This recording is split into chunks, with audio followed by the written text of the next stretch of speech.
సమర్థ సద్గురు సాయినాథ్ మహారాజ్కి జై. సాయి భక్తులందరికీ నమస్కారం అండి. మన సాయినాథుని దయ వల్ల అందరూ సంతోషంగా ఉండాలి అని మనస్ఫూర్తిగా కోరుకుంటూ ఈ వీడియో స్టార్ట్ చేస్తున్నాను. ఇక ఈరోజు వీడియోలో మనం చూడబోయేది ఏంటంటే, బిడ్డ, ఇప్పుడు చెప్పబోయే ఈ విషయాలు నీకు ఎంతో అవసరమైనవి. నీ జీవితాన్ని మంచి మార్గంలో నడపడానికి, నీ కోరికలన్నీ తీరేందుకు నీకు మంచిగా ఉపయోగపడే మాటలు తప్పకుండా వినమ్మా అని చెప్పి బాబాగారు మనకు ఒక మంచి సందేశం తీసుకొచ్చారండి. ఆ సందేశం ఏంటి, ఏం చెప్పబోతున్నారు అని చూడబోయే ముందు మన ఛానల్ ఎవరైనా ఫస్ట్ టైం కానీ చూస్తున్నట్లయితే సబ్స్క్రైబ్ చేసుకుని బెల్ యాక్టివేట్ చేసి అలాగే ఆల్ ఆల్మోస్ట్ క్లిక్ చేస్తే నేను కొత్త వీడియో పెట్టిన వెంటనే మీకు నోటిఫికేషన్ అయితే వస్తుంది. అలాగే మన వీడియోస్ నచ్చినట్లయితే తప్పకుండా లైక్ చేసి సపోర్ట్ చేయండి ఫ్రెండ్స్. ఇక ఈరోజు వీడియోలో బాబాగారు మనకి ఏం చెప్పబోతున్నారు అంటే, బిడ్డ, నువ్వు డబ్బు ఎవరి కోసమైనా ఖర్చు చేయొచ్చు, కానీ నీ సమయాన్ని మాత్రం ఎవ్వరి కోసం ఖర్చు చేయకూడదు. అలా ఖర్చు చేసావు అంటే ఆ సమయానికి అర్హత గలవారి కోసం మాత్రమే చేయాలి, కానీ ఎవరి కోసమూ చేయకూడదు. సమయం విలువ తెలియని వాళ్ళ గురించి అస్సలు నువ్వు ఖర్చు చేసినావంటే అది నీకే మంచిది కాదు. సమయం విలువ తెలియకుండా వృధాగా సమయాన్ని, కాలాన్ని వృధా చేసేవాళ్ళు, వారితో స్నేహం కూడా నీకు అవసరం లేదు. కాబట్టి నువ్వు సమయాన్ని ఎవరి కోసం కేటాయిస్తున్నావు, ఎవరితో ఎక్కువ సమయాన్ని గడుపుతున్నావు అనేది కూడా ఎంతో ముఖ్యం. కాబట్టి డబ్బు పోతే సంపాదించుకోవచ్చు, కాలం పోతే తిరిగి సంపాదించుకోలేం. అది నువ్వు ఖర్చు చేసిన సమయాన్ని ఎవరి కోసం ఖర్చు పెట్టాం, ఎందుకోసం ఖర్చు పెట్టాం, ఎలాంటి సందర్భంలో ఖర్చు పెట్టాం అన్నది కూడా ఎంతగానో నీకు అవసరం ఉంటుంది. అలాగే కష్టాలు వచ్చినప్పుడు కాలాన్ని తిట్టక బిడ్డ.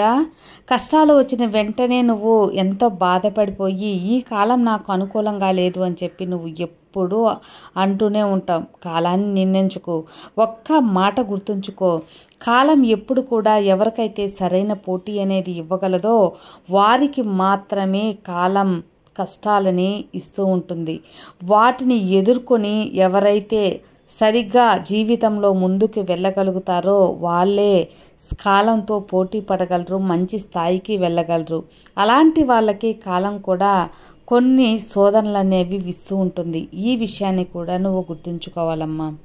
నీ కష్టాలు అన్నిటి నా ముందర పెట్టు.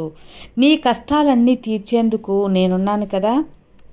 నీ బాధలైనా, నీ మనసులో వేదనైనా అన్నీ తీరటానికి ఒకే ఒక ఆయుధం అనేది ఉంది. అదే ఈ సాయి సచ్చరిత్ర. నీ సాయి సచ్చరిత్రను ఒక 6 సార్లు పారాయణం చేయి తల్లి. నీ కష్టాలన్నీ కనుమరుగైపోతాయి. నీకు కష్టాలు తొలగి నీ జీవితంలో అన్నీ మంచి శుభశకనాలుగా నీకు వెదజల్లుతాయి. ఇది ఈ సాయి మాట బిడ్డ. ఖచ్చితంగా నువ్వు పాటించు, మంచి స్థాయికి చేరుకుంటావు. అలాగే నువ్వు ఆనందంగా, ఆరోగ్యంగా నీ మనసులోని ఆలోచనలతో ముడిపడి ఉంటుంది. నువ్వు ఎప్పుడైతే మనసును అలజడిగా ఉంచుకొని నీ మనసుని ప్రశాంతంగా ఉంచుకోవో అప్పుడు నీకు అనారోగ్య సమస్యలు అనేవి వస్తూ ఉంటాయి. అందుకే సాధ్యమైనంత వరకు నీ మనసుని ప్రశాంతత వైపు మళ్లించుకో. ఏదైనా సరే నీకు ఏదైతే ఆనందాన్ని ఇస్తుందో ఆ ఆనందం వైపు మళ్లించే ప్రయత్నం చెయ్యి. నీ ఆలోచనలను నీ కంట్రోల్లోనే పెట్టుకోగలిగితే నీ ఆనందం, ఆరోగ్యం రెండు కూడా నీకు నీ చేతిలోనే ఉంటుంది. ఎప్పుడు కూడా దుఃఖం, కష్టం అనే వాటికి చోటు లేకుండా అవి అన్నీ కూడా నీ కట్టుబాటుల్లో ఉంటాయి. కాబట్టి నీ మనసుని ప్రశాంతంగా ఉంచుకోవటం, నీ ఆలోచనలను నీ కట్టుబాటులో ఉంచుకున్నట్లయితే జీవితం సంతోషంగా ఉంటావు. నేను నీ దగ్గర వచ్చి నీకు ఆశీర్వాదం కూడా నేను ఇస్తూ ఉంటాను, కానీ కొన్నిసార్లు నువ్వే గుర్తించలేకపోతూ ఉంటావు. అలా గుర్తించలేదని నీ మీద కోపడను బిడ్డ. ఎందుకంటే నువ్వున్న పరిస్థితిని బట్టి, నీ పరిస్థితిని బట్టి నేను అర్థం చేసుకోగలను. నీవున్న అయోమయ స్థితిలో, గందరగోళంలో, నీకున్న ఆందోళనలో నన్ను గుర్తించలేకపోతావే, కానీ ఈ బాబా మీద నీకు భక్తి లేదు లేదా ప్రేమ లేదు అని చెప్పి నేను ఎప్పుడు కూడా అనుకోను. కాబట్టి నీవు నన్ను చూడాలి, నన్ను గుర్తించాలి అంటే నీ మనసులోని అలజడులను కొంచెం పక్కన పెట్టు. ఇందాక చెప్పినట్లుగా ఎప్పుడు కూడా నువ్వు ప్రశాంతంగా ఉండు. ప్రశాంతంగా ఉన్నప్పుడే నీకు మంచి ఆలోచనలు వస్తాయి. ఆ ఆలోచనలోనే నువ్వు ఏదైనా చేయగలవు. అప్పుడే నీకు మంచి ఫలితం వస్తుంది. జీవితంలో మంచి స్థాయికి వెళ్ళగలుగుతావు. అలా కాకుండా ఏదో అలజడిలో ఏదో ప్రశాంతత లేకుండా ఏ పని చేసినా అది ఒక ఓటమిలో ముగుస్తుందే తప్పితే గెలుపులో ముగించదు బిడ్డ. కాబట్టి ఆనందంగా నవ్వుతూ ఉండేలా నువ్వు నీ జీవితాన్ని మలుచుకోవాలి. తల్లి, నీకు ఇంకొక విషయం కూడా చెప్పాలమ్మా. అదేంటి అంటే, నువ్వు ఏదైనా ఒక లక్ష్యం వైపు అడిగేస్తూ ముందుకు వెళ్తూ ఉండేటప్పుడు నిన్ను తొక్కాలి, లాగాలి, కిందకి లాగాలని ఎంతోమంది ప్రయత్నిస్తూ ఉంటారు. అది చేతలతో కానీ మాటలతో కానీ.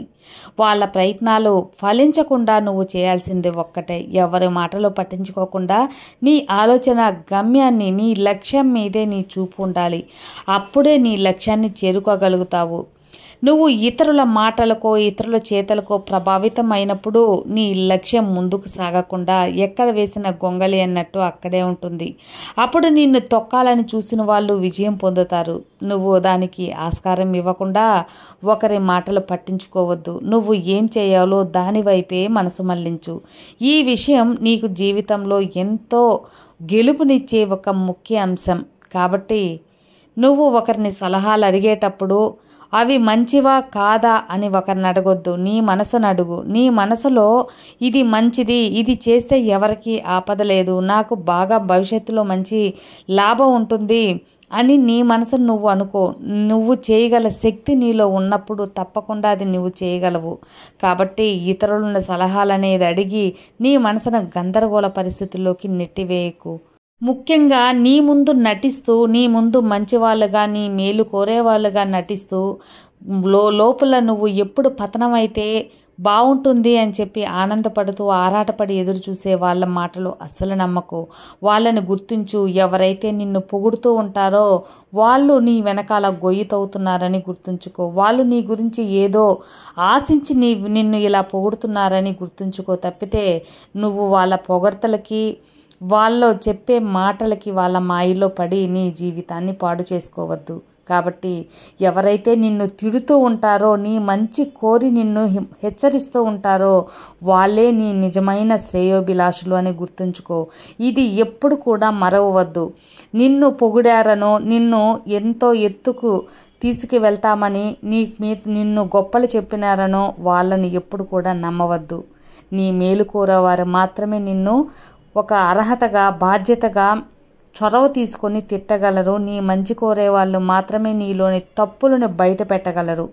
అలాంటి వాళ్ళు చెప్పే వాటిని విని సరిదిద్దుకో. నీ జీవితం బాగుంటుంది.